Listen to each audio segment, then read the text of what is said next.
And so I'm up here today to introduce you to this particular event.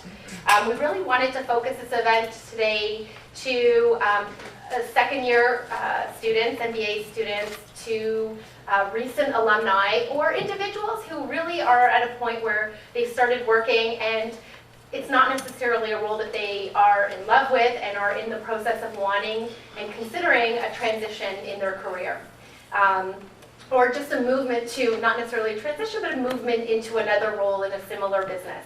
And so we approached a number of recruiting companies and agencies that are well known or that are focused on a particular area of industry or a particular area of hiring, and really focused not just on executive level recruiting, which tends to be where a number of recruiters tend to pop up in some of the events that we've seen. We really wanted to focus on bringing recruiters that could help those who were recent graduates but have some years of experience, and really brought them here to share their insights, knowledge, advice, and answer questions. With regards to finding that ideal job, there are a lot of individuals that somehow don't know what they want.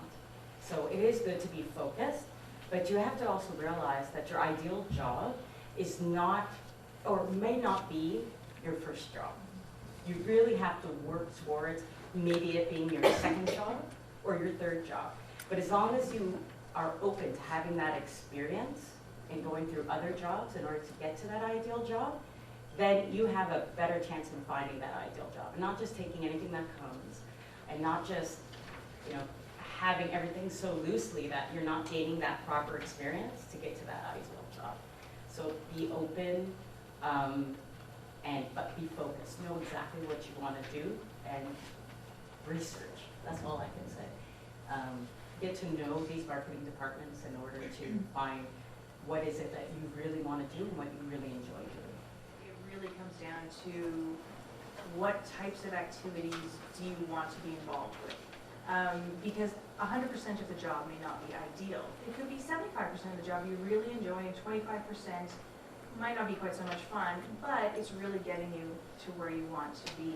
I think when you're looking at roles, you're searching on job boards, don't get too hung up on what the title is. Take a look at what you'd actually be doing. In finance, anything can be a financial analyst. It doesn't mean that it's necessarily the right role for you.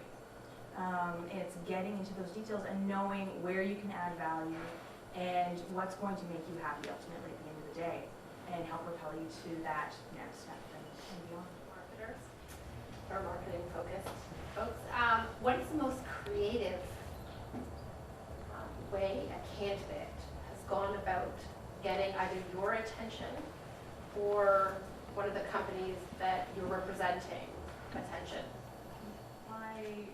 The only thing I will ever say is talk to everybody. You never know where the opportunity might be, and it's always be down. Yeah, I mean, absolutely. There's no mystery in that.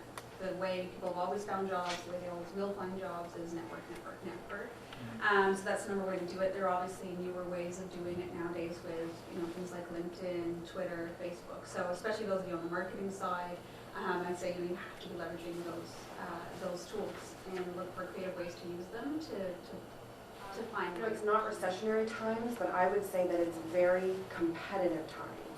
That if you see a job that you're interested in, you could probably be rest assured that there's other candidates also interested in that job that have very similar, if not the same, educational credentials. They might have very similar, if not the same, somewhat work experience credentials. That it's really a time about what sets you apart. How do you differentiate yourself to the hiring company so that you're not a resume in a stack of resumes? So whether it's using the digital space and attacking it from a little bit of a different angle, or focusing, I think, a little bit more proactive thought in terms of what do I want my resume to accomplish? So I don't want it just to speak to my education and my work experience, but what needs to jump out to people? How do I rise to the surface of that pile so that I can at least get an interview? Because it's the interview that will ultimately give you that best opportunity to differentiate yourself from the other 5, 6, or 7 people that company might be interviewing. And so what we're seeing as a real emerging trend in resumes, and I think very powerful, is real testimonial pieces woven into the resume, talking about how you've added value, what accomplishments have you had where if but not for you, something pretty remarkable wouldn't have gotten done, or where you made a significant impact to an organization.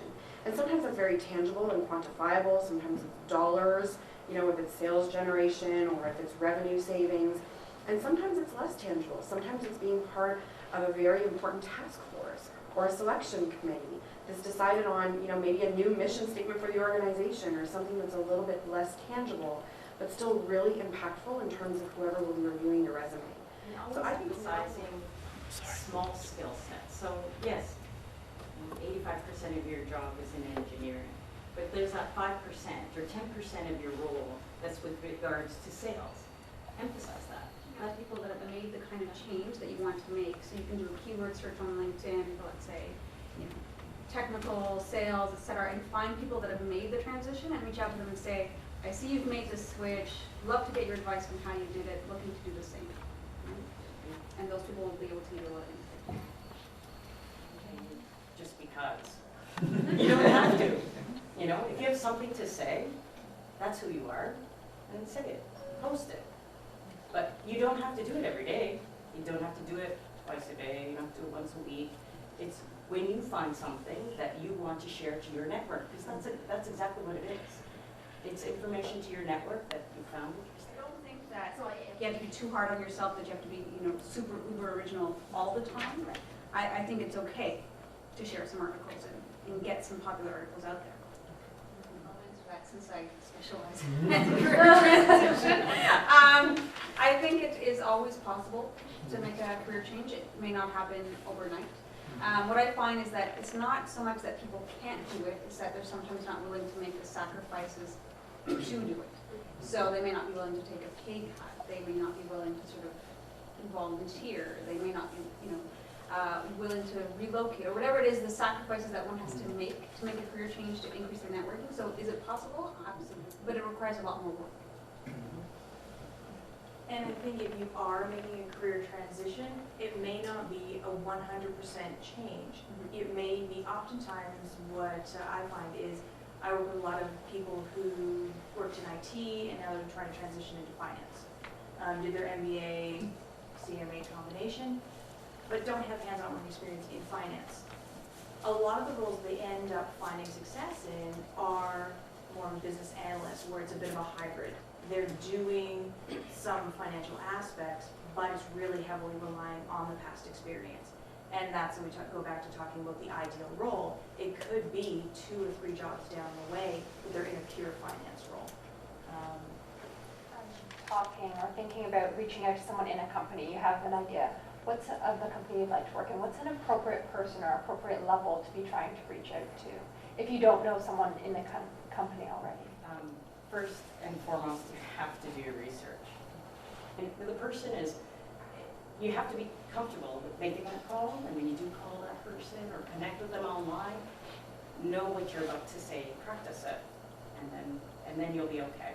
If you're having a bit of difficulty and you don't feel like speaking to the managers, speak to HR. They can give you that insight, and then go for it from there. How important in this day of digital, everything is digital, is a handwritten thank you note? Is it? I did a poll on LinkedIn a while back to ask people what they prefer receiving from a job candidate, whether they preferred receiving an email thank you, handwritten thank you, or no thank you at all. Now I'm sure it's biased because it's just a LinkedIn sample, but overwhelmingly people preferred the email, about 2/3. And there was some people that did not want to thank you at all. And then, of course, there's some that preferred the thank you note. So the only trend that I noticed was that older females were more likely to prefer the handwritten thank you note. Yeah. My question is, how much value would you say employers and recruiters put in volunteer work that somebody's done that maybe gives them a skill set that they haven't been able to obtain at their employment, but that they're doing to, you know, add leadership skills or, you know, that type of work? I just wanted to get your opinion on that.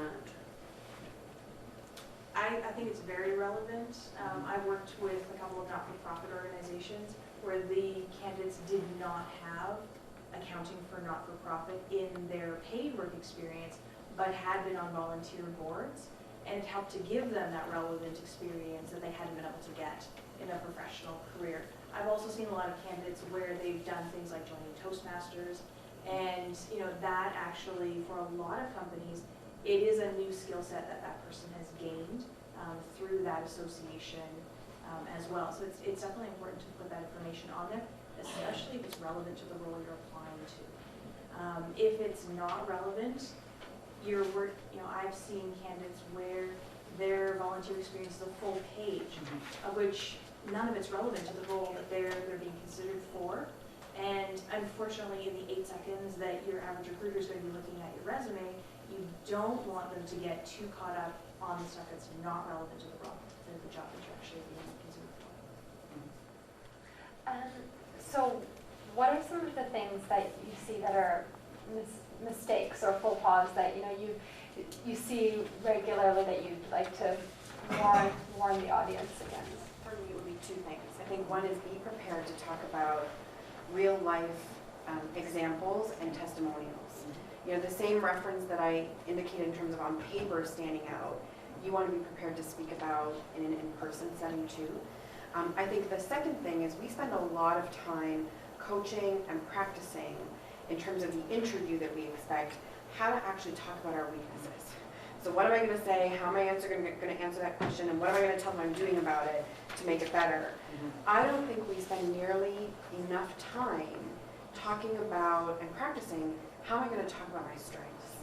And I actually think that's the piece that will play more of a role in setting you apart from the job candidates that they're also interviewing and put you in line for a second interview or a third interview. I actually think that deserves more practice, not to the point where you're positioning yourself to be, overly confident, but you don't want to sell yourself short either, particularly in a very competitive market. Marketers or marketing focused folks, what is the most creative way a candidate has gone about getting either your attention or one of the companies that you're representing attention? There was one that came in. It was unreal. It was image. It's for an art director, and he drew himself. And the lines that he drew up were all his skills written. It was brilliant. So every single word that was on that resume told me his expertise, but it was in the form of a sketch. In the MBA program right now, the biggest thing is to remember to start the job search as early as possible. What's the worst that could happen? You might have to work and go to school for 1 semester. It could be a challenge to balance out the time. The most common mistake that people make is to leave the job search until after they've finished the program. And just getting out there and taking advantage of the opportunities that Schulich does present to be able to just network with people and get to know more and more people. 2 things. I think first, what differentiates you and how can you really accentuate that in front of any prospective hiring manager? How can you bring that to the forefront? And secondly, and this isn't a plug for my organization, but I think it really is true to career pathing yourself, is strategically align yourself with a recruiter or a few select recruiters that make sense for the niche area that you're looking to tackle. We have access to a hidden job market that is not typically on job boards. It's not what you're seeing publicly. And I think there's something really to be said with aligning yourself with a recruiter. In regards to networking, if you have trouble networking and you can only do it online, let someone else do it for you. Go to a recruiter who knows the client inside and out, and they'll tell you everything about the company. They'll tell you everything about the department and what skills you need and why you would be qualified for that role or what other opportunities can lie within the organization. So just be comfortable and confident going forward in your search, and be realistic too. I think that's important. Can't be VP tomorrow. That's wonderful. Thank you very much.